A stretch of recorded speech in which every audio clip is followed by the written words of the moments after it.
Lihatlah bagaimana cerita Astinapura.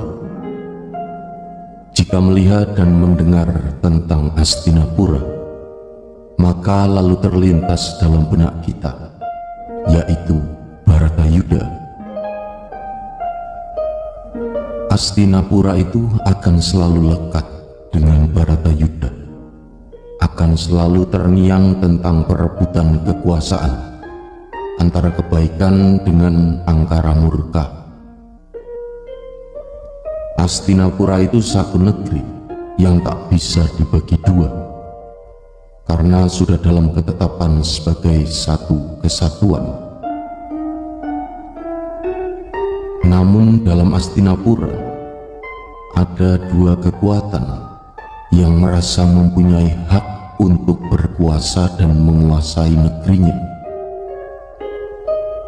Ya, maka terjadilah yang disebut dengan Bharatayuda.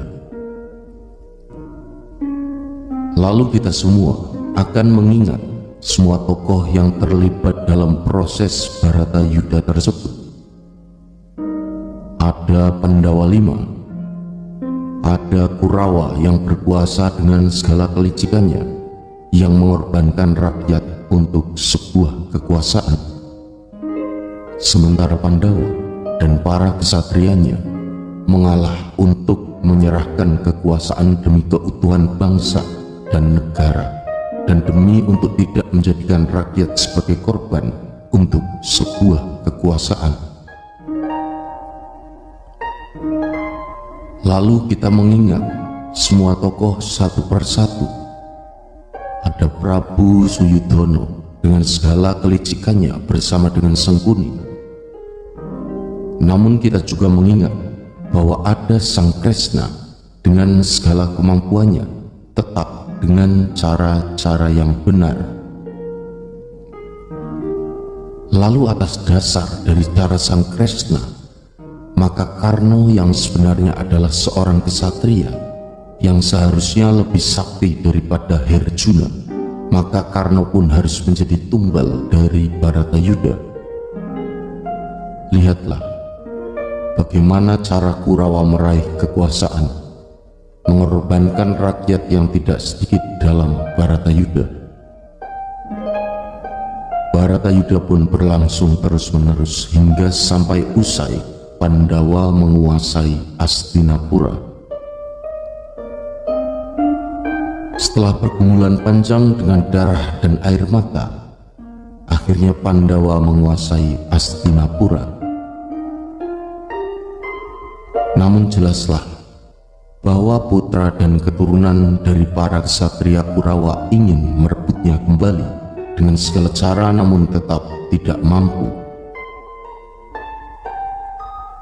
Perjalanan panjang Pandawa yang ingin membuat adil dan makmur bagi rakyatnya pada akhirnya terbukti pada kisah dinasti terakhir Pandawa, yaitu Prabu Parikesit.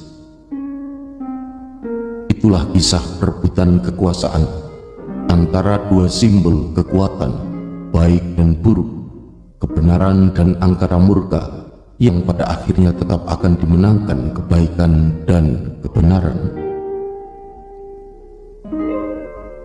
Lalu aku ingin mengisahkan tentang sejarah bangsa kita Indonesia Raya, bahwa bangsa kita ini adalah satu kesatuan yang tidak bisa dipisahkan atau dipecah belah oleh apapun dan oleh siapapun.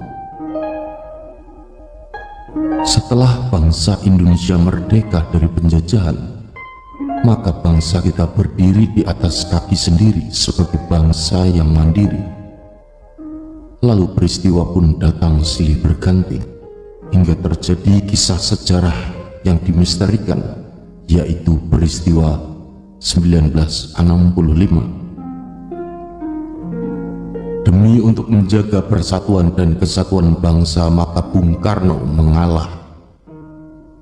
Lalu cerita dan sejarah pun terus berjalan hingga waktu yang lama dan hingga sampai hari ini. Dan aku katakan serta aku kisahkan sesuai fakta yang ada, yang benar terjadi di negeri kita ini. layaknya seperti Hastinapura saling berebut kekuasaan dengan cara masing-masing. Kejadian secara terus-menerus, sehingga yang tidak jeli meneliti dibuat bingung mana yang Pandawa dan mana pula yang Kurawa. Ya, padahal sesungguhnya semua itu adalah berebut tulang tanpa daging. Dan karena pula apabila hal seperti itu berlangsung terus-menerus, maka rakyat adalah korban yang nyata, semakin jauh dari keadilan dan kemakmuran. Aku membuat sebuah kesimpulan bahwa bangsa dan negara kita Indonesia Raya ini bukanlah Hastinapura, maka tidak perlu mencari siapa Pandawa dan siapa pula Kurawa. Maka sebaiknya kita semua bersatu padu membangun bangsa dan negara ini agar bisa terlepas dari jeratan musibah dan bencana zaman. Siapapun bisa berkuasa, karena negeri kita bukan dinasti, dan cara untuk bisa berkuasa itu telah diatur sedemikian rupa. Jika kita bisa bersama dan bersatu antar anak bangsa, maka layaknya negeri Hastinapura di bawah kekuasaan Sang Prabu Parikesit mencapai kata adil dan makmur. Itulah pesanku untuk semua anak bangsa, semua kesatria Nusantara, semua rakyat Indonesia, agar bangsa dan negara kita segera bisa berlabuh di pulau pengharapan, yaitu pulau keadilan dan kemakmuran. Sedulur-sedulurku, salam satu kebersamaan kita semua untuk Merah Putih dan Pancasila, Indonesia dan Nusantara.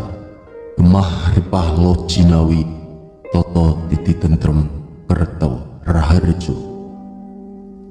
Matur sembah nuwun, mugi rahayu, sagung dumati.